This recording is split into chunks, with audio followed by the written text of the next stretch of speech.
Last week, my car broke down on a busy road, and I haven't experienced this in a long time because for the last 10, 15 years, I've been able to afford a new car.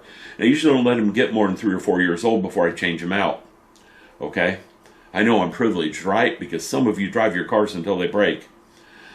Well, I'm in that category now. I bought a used car. I knew there were some issues with it, but I didn't know how bad. So I went down, took some stuff to the dry cleaner because I want to start going to church again. And on the way back from the dry cleaner, I stopped at a gas station, got back in the car. It started, then immediately shut down. Well, it went into limp mode, which was really weird, and it wouldn't move forwards. Engine's running okay, but it wouldn't move forwards. And then it shut down. I waited a little bit, started back up. It moved about 20 feet and shut down. And I said, one more try. I'm only a mile from home.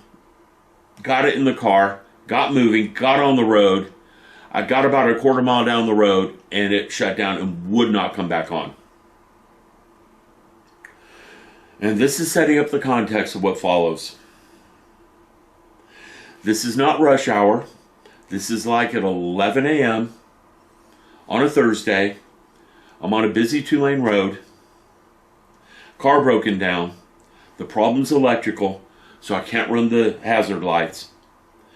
I call a tow truck, which is going to cost me $100 I don't have.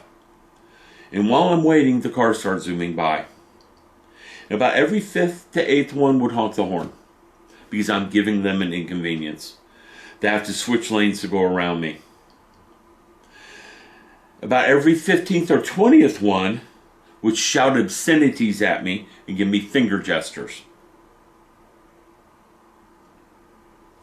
And that had me thinking how we live our lives in a bubble. And if we come across someone in trouble, we tend to ignore them and just zoom on by. And if they inconvenience us, we throw a fit about them. Like, you evil bastard, what are you doing? You're in my way. I need to get home. I gotta go watch my Netflix. I gotta go eat my lunch. And we don't even give a second thought to that person and what they're going through. How embarrassed I was for the car to be broken. How much that hurt my pride.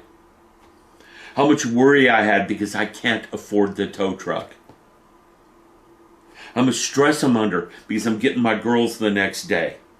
And without a car, I can't pick them up. And I don't want to ask my ex-wife to drop them off at the house because I don't want her to see it's for sale, because all she's going to do is ridicule me to her friends.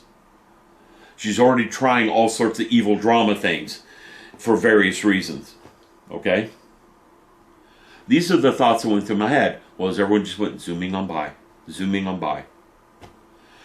I have an appointment with someone at 11 a.m. at my house. So I get hold of them and tell them I'm going to be late. I'm waiting on a tow truck. This is Central Texas. It's 95 to 100 degrees outside with 80 to 90% humidity. So I get out of the car because it's getting hot, which stresses me even more because the yelling and the obscenities increase as everyone just zooms on by and zooms on by, not giving anyone a thought to helping. More concerned with their little lives than helping someone who might be in need. Eventually the tow truck came up. He was a nice guy. Charged me $100. He has to.